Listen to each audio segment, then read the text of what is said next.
Welcome back to another podcast. With us, we have Pablo Gonzalez Gasca, digital marketing at the Vox Party in Spain. So the first question is, who is Pablo? Why did you get into politics? And why did you choose the Vox Party? If I had to define myself, I would say a worker and a patriot, like the two most serious things that you can do actually. Working, why? Because you have to give back something to a community. And patriot, because I believe that all the actions in our life are inside a circle, inside a community. In this case, our community is the nation. Why was I interested in politics? I have to say that I believe that humans are the only persons that when they're born, they have a debt. In this case, a debt with the community, with the hospitals they go to the schools that were already built, the freedom that our ancestors conquered in each of our nations. And I think that being in politics or trying to do some type of politics is something that can assure a nice future for those who have to come. And why the Vox Party? Did you feel that the other parties did not provide you with what you were looking for in politics? 100%. We can see mostly young people that actually we cannot even afford a house. We have to share a room with a lot of people, co-living, co-working.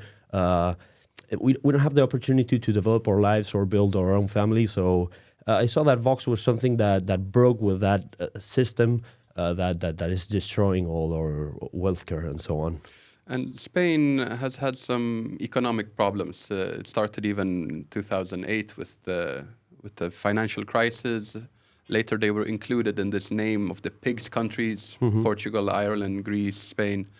Is the economy getting any better in Spain, or it has been a problem for the last 10, 15 years? I would say it's happening with a lot of countries in Europe, that it's generated debt. There's a fake idea that things are going well. But as I said before, actually people can just afford their account of Netflix, their account of Spotify. They have to share their room. They think that they're free, but actually they don't have the material conditions to develop their life in a real free way. That's the things that we think that should be defended in this case. And you recently had elections in Spain. I think it was around a month ago or so. Your party did a little bit worse than they did in the previous election. And in general, there doesn't look like the center-right could come to power. You and the PP, the mainstream center-right party, so to say. What happened in this election? What do you think was the reason for this result?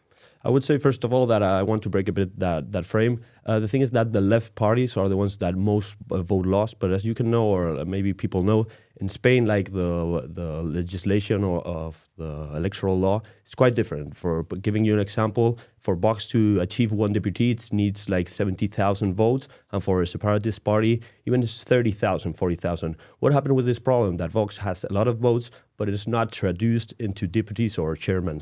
Then the problem is that separatist parties or left parties get a lot of power because they don't care making pacts with those who want to destroy the nation in this case. So they're constantly bribing, pushing forward, and we think this is not fair. That's why also Vox thinks that this election system should also be reformed, so it's more equal.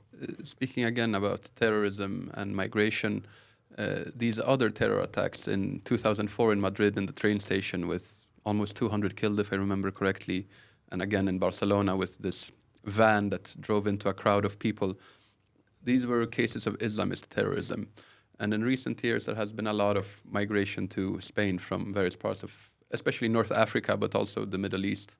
Is this a tension that is appearing in society with terrorism and criminality and migration in general? Yeah, definitely is linked. I'm going to give you an example. The government actually, before elections, they hide the data of the increase of the sexual assaults for women. After elections, they release the data. We don't really even believe in official data, we will have to say. But it really increased in 50% only sexual assaults. In the media, they never talk about nationality, as you can guess. You never know who they are. Well, in case if they're Spanish, they say they remark it. They don't remark it much. But I guess that even in left voters, I think that insecurity is a problem that everyone denounces. In fact, I don't know, in a lot of countries, there's even feminists that are starting to say, hey, I cannot go freely through my streets, So I think that's an issue that is very important for Spanish people and European people. The thing is that they don't want to be stigmatized. But I think that if there was a popular voting, like, you want to regulate immigration, I think most people would say yes, definitely.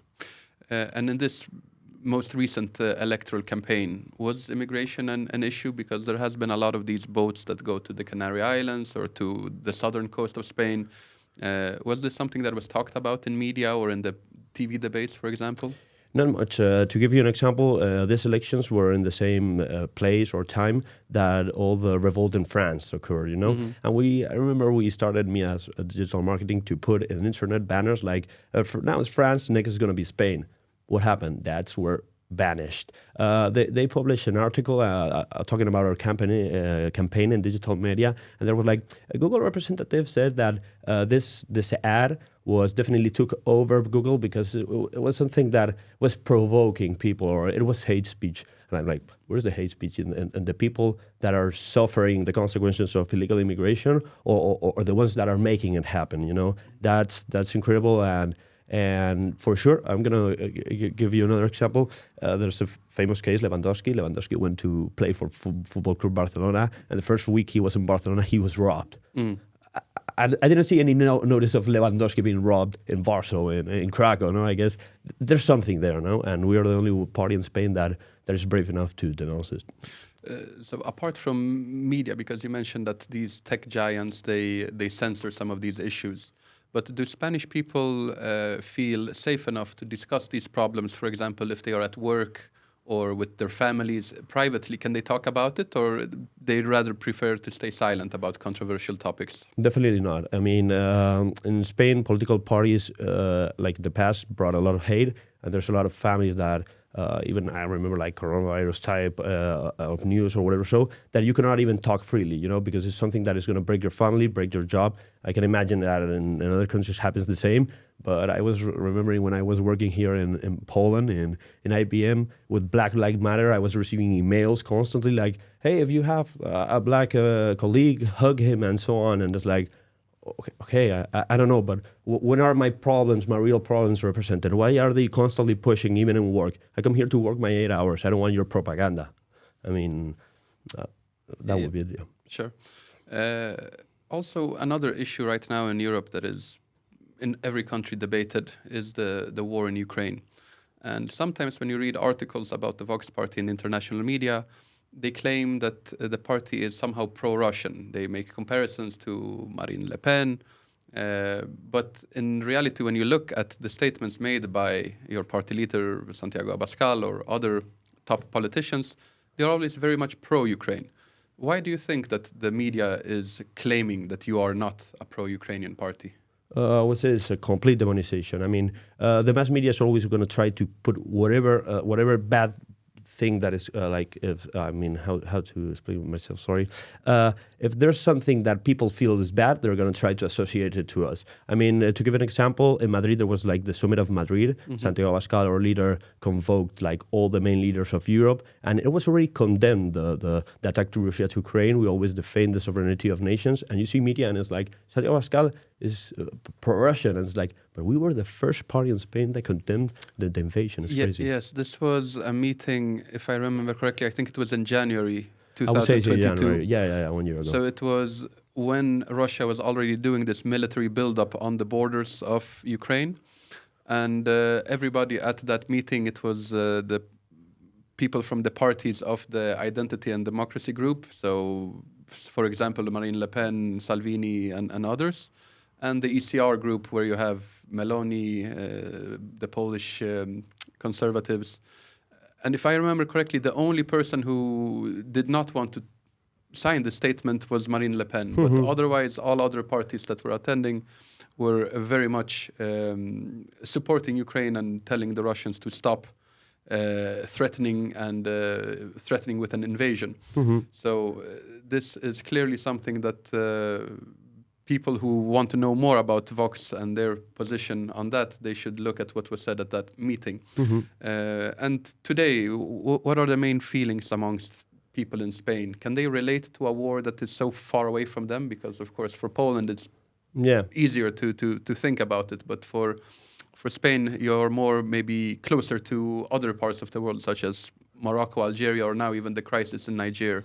Yeah. I would say that people were really impressed because of the war. I was seeing like some TikToks the other day, and there was like a grandma, and she was like, the question was like, what makes you sad? And she was 80 years old, and she was saying, well, the war in Ukraine. I mean, I guess that woman, for real, I believe it, she didn't even know how to place Ukraine in the map, I would say. But she had some feelings because we understand east of Europe like definitely our brothers.